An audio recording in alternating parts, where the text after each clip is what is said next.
love a game of cricket so much that it often evokes different reactions from different people. And when we see some incredible feats being achieved, we love narrating them to our friends with a dash of spice and lots of flavor.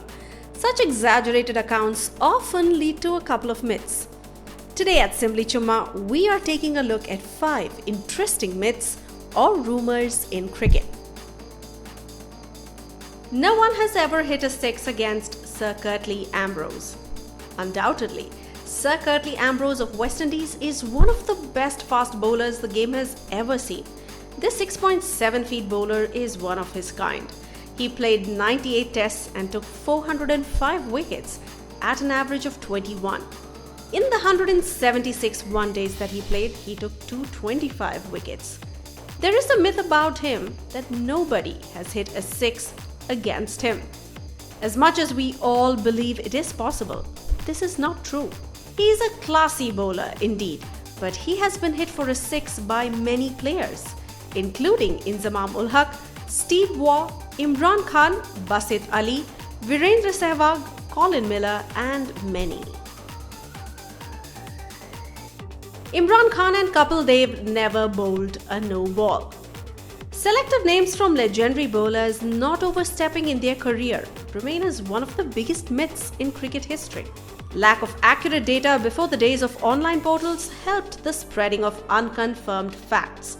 Imran Khan and Theyve are legendary all-rounders from Pakistan and India respectively. It is said that they never bowled a no ball in their career. While these two have impeccable bowling records, they did bowl no balls. Imran Khan bowled a no ball in the 1992 World Cup, while Theyve bowled a no ball in his first over in Test career. The likes of Dennis Lillee, Ian Botham and Lance Gibbs were also considered to not have bowled a no ball or even a wide during their respective careers in Test cricket. Just so you know, Dennis bowled more than 320 no balls in Test cricket, while Ian Botham is known to have bowled approximately 132 no balls in his career. Despite being a spinner, Gibbs did bowl at least 4 no balls in the longer format. Ricky Ponting spring bat. An Australian cricket coach, commentator and former cricketer, Ricky Ponting was a specialist batsman and one of the most successful captains in international cricket history. Under his captaincy, Australia won many trophies, including the famous 2003 and 2007 World Cups. In the 2003 World Cup final against India, he played a true heroic knock of 140 not out in 121 balls. This included 8 sixes and 4 fours. And Australia won the World Cup. Then this famous myth came about that he used a spring bat in his innings. It is said that some fans played a prank the following April Fool's Day, saying that since Ponting had used a spring in his bat, Australia was disqualified for cheating and India had been declared as World Cup winners. While it is really not known who started this rumor, despite no social media back then, the rumor spread like wildfire and many kids believed it.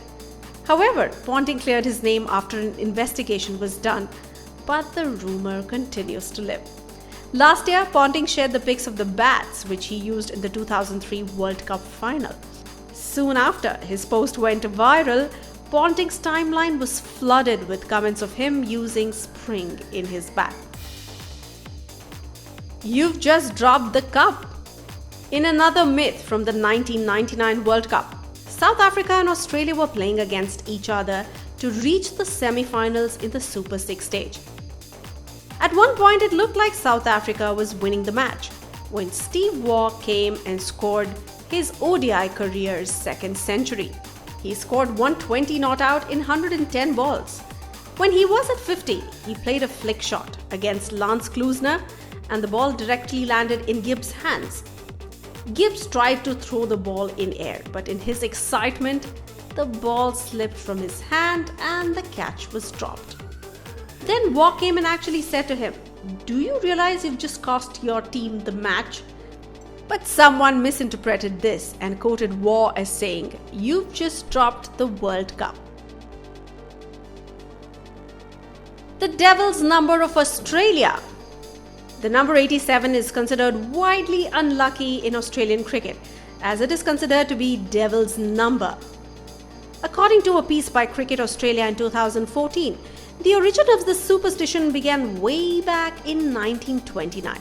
Former Australian cricketer Keith Miller was 10 years old when he turned up to witness his idol, Sir Donald Bradman, at the MCG during a Sheffield Shield match. As per Miller, Bradman was bowled by Harry Bull Alexander on 87 in that game.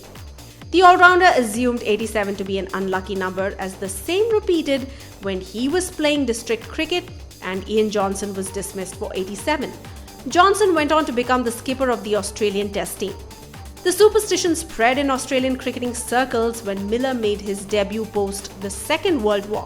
Miller went through the scorecard of the 1929 Sheffield Shield game between Victoria and NSW, where he was the spectator, only to find Bradman had made 89 and not 87. However, by that time, 87 was considered as the devil's number by Australia.